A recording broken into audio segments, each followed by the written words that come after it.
Hey, I'm Ben from Fine Woodworking, and we're here with Andrew Hunter, and he's going to give us a tour of his shop. And this one's different for us. I don't think it'll take very long. It's right here. It all started, well, Japanese tools, I feel like, is the most obvious emphasis. It all started for me with this saw at a hardware store in Colorado. Before I knew anything about anything, the guy just said I needed this saw, and he was right. I needed it and 5 more.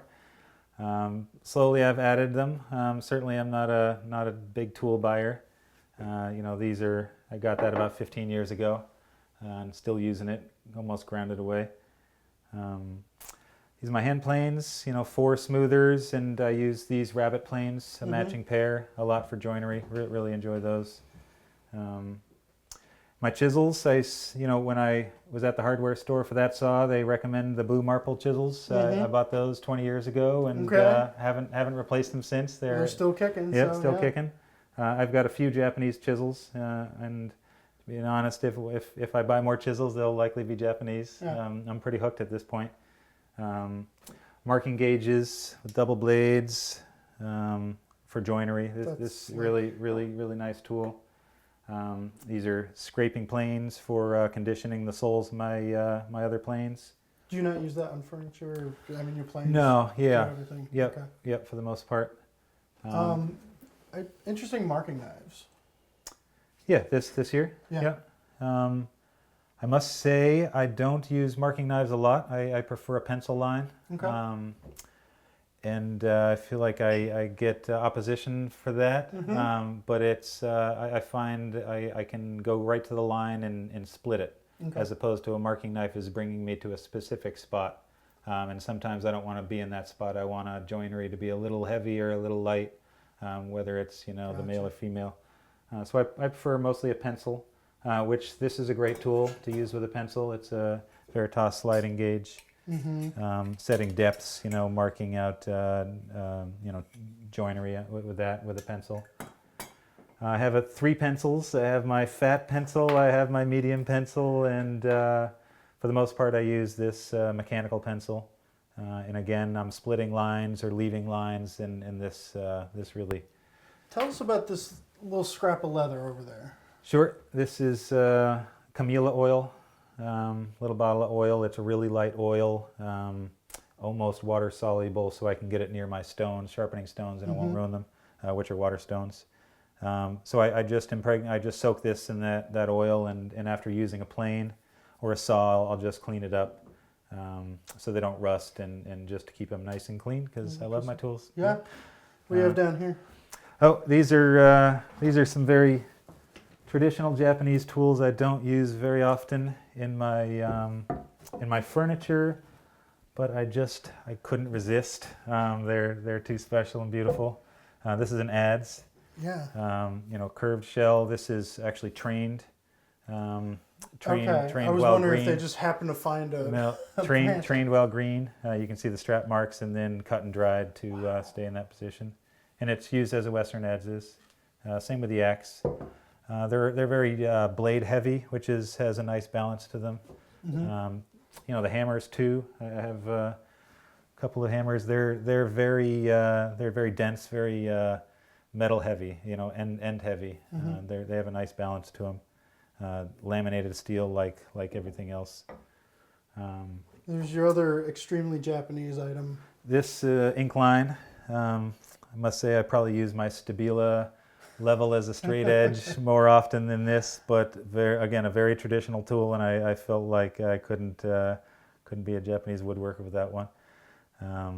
But this is equivalent to a chalk line. Yeah. And a bamboo pen.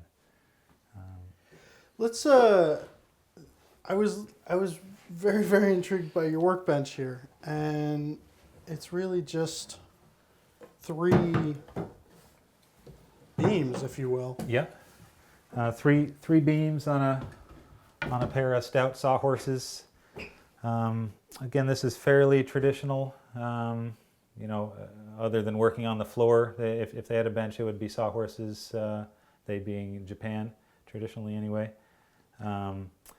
what I like about this is it's very mobile. The whole thing packs up into individual pieces and go anywhere. It's nice to have the flexibility of opening up my bench to bring clamps up through when I'm shaving, and if it's just on one board, I'll open it up so the shavings can fall off. I can keep it clean where I need to. Just very versatile. I stand them on edge and an edge plane. I can put them down on low sawhorses. They're just very versatile. Very. And this one is pegged in? Yeah. Well, Okay. it's just these are just dowels. That if they're too loose, I just put a shaving around them, which I always have around the bench. Because they go through, they act as a stop against the sawhorse when I'm pulling this way into it. Oh, okay, gotcha. Yep. So these are not attached to the sawhorse at all? No, Wow. they just bump into it. So again, it's as simple as can be, and that just makes for mobility and versatility. Yeah. So I've been working on my house, and this is sort of a temporary shop. I've had many temporary shops, which is part of my reason for so much mobility. Yeah. So I'm actually tucked into what will be the office of my house, but it is now my shop while I'm working on the house. Well, I mean, it makes me feel a little bit bad for, coming up with excuses like, oh, well, my shop isn't ready yet. Or it's Yeah, like, yeah. you can do just about any level of woodworking Oh, yeah. wherever you need to. 10 by 10 is plenty. Yeah. So it's humbling. Cool. Good. Well, I think we should go outside to your machine room. All right. Yeah. There are more tools. Not many more. So here we are in your machine room. Machine room, something like that. This is these are my power tools. I've had them for a long time. Most of these, right from starting out, I'd say I bought my power tools before my hand tools. I confess. Just a contractor saw, drill press, and a pancake planer, chop box, and a router. A hole in the side feed table for router table. Router table. So I use them where I can. I feel like I'm not all hand tools. As much as I can, if I can put a power tool to it, I will. But a lot of roughing out on the table saw. Yeah, exactly. Most of the finished work and joinery is with hand tools, but someday I wouldn't mind upgrading to some bigger, better. But for now, this is getting me by, and I love them. Yeah. I mean, this really goes to show, though, that not having the newest, biggest bandsaw is not really an excuse for making the furniture you want to make. No, you can make it without. You might make it a little faster with some big ones, but especially learning. I was glad I started with tools like this. Cool. Let's talk about this guy over here, though. This is not something we see in many shops. Yeah, this is a coal forge for making hardware. I went to a blacksmith about having him smith me up some hardware for a cabinet, and left with this, an anvil, and a bunch of hammers, and making my own now. And it's fun. It really is fun. You're not going down to the big box store and buying hardware for your Chinese No. tapered lug cabinets? No. Okay. So fill it with coal, and the treadle works a blower, and it blows air through, and you have cherry red steel in a matter of minutes. Well, it's just one more tool to add to the arsenal. Right. Cool. Well, thanks for showing us your shop. Yeah, absolutely. Yeah.